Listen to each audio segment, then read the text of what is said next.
Did you know you can make these smooth speed ramps and boomerang effects in Adobe After Effects? And it's much easier than in Premiere Pro? What? Seriously. In Premiere Pro, if you want to do a speed ramp, it looks like this. You right click here, then you have to drag this line and then Premiere the size to change the size of your clip so you get all confused. And sure, you can do several points and do these curves, but there's no customizability. And the worst part is you can't go below 0. So if you want to reverse the speed, you have to duplicate the clip, then reverse it. And if you want to adjust the speed ramps, it's all inverted. It's like someone inverted your controller settings. So the workaround is to nest a clip and then add a speed ramp then. Boring. In Adobe After Effects, it's much simpler in 1, 2, and 3 steps. But firstly, let's answer my boy Ashley's comment. How do you go about doing these effects to sounds? I mostly work in Premiere Pro, which means when I edit the clips in After Effects, the music isn't there. If you want to edit speed ramps to music in After Effects, we simply select the shots with the music, then right click and click Replace with After Effects Composition. Now in After Effects, if you click your audio layer and press L twice, you will see the audio waves. So now you can synchronize your edits to the music. So what are the 3 steps? The first one is to add the time remapping effect.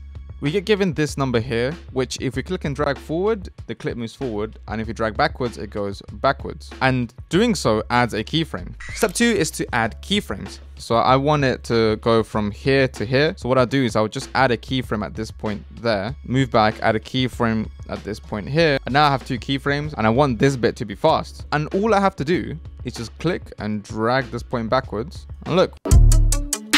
Now at the end, I want it to speed out. So all I have to do is go roughly to the end, like about here, add a keyframe by clicking this button here, move to the end, and just increase this to the right. And now it's going to speed ramp in and then speed ramp out. Now you can just repeat this for all your clips and then move on to the next step. However, you might find yourself in a situation where the next clip is going at a different direction. This clip's going from left to right, but the next clip is actually going from right to left. And these two don't really go together. So what you can do is easily do a reverse speed ramp on the way out by simply making a keyframe before the end, moving a few frames, and rather than moving forward to speed ramp, we just go backwards. So it will do something like this. It will come into the clip and then reverse. And you can see it's going to match our clip. You can even do these boomerangs in the middle of the clip. For example, I can come in here, make a keyframe, move a few frames, go backwards, and it'll do this.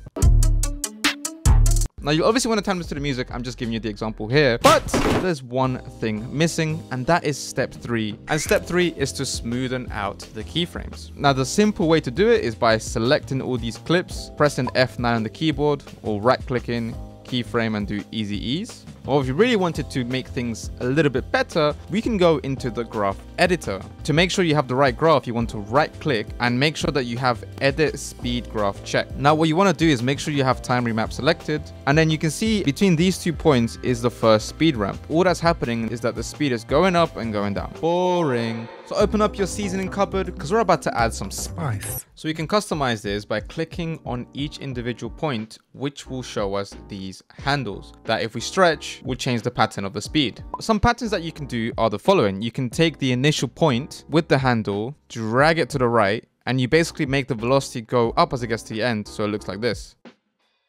Now you can do the opposite and take the right handle and move it to the left, which basically shows a faster velocity and then it slows down. Now if you use the laws of physics, if something's coming in hot and going to normal speed, it's going to slow down. Therefore, the peak velocity should be at the beginning and then it slows down. But what about for the ending? Here we're speeding out of something. You will make a pattern that looks like this, where you take the handle, stretch it to the right so that the velocity gradually goes up and disappears. Now this is what the speed ramps look like without any changes in smoothness.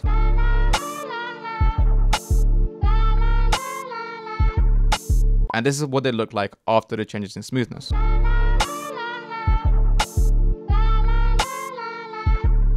And lastly, the most important thing that you need to do is to add motion blur. And you can do this for free in After Effects by adding the effect Pixel Motion Blur. You can do CC Force Motion Blur, but I find that it's not very smooth. It just kind of adds frames. Now, even though your speed ramps do look nice, there are a few things that you can do to make it look even smoother, which involves tracking our subject to keep it in frame, which you can learn in this video here.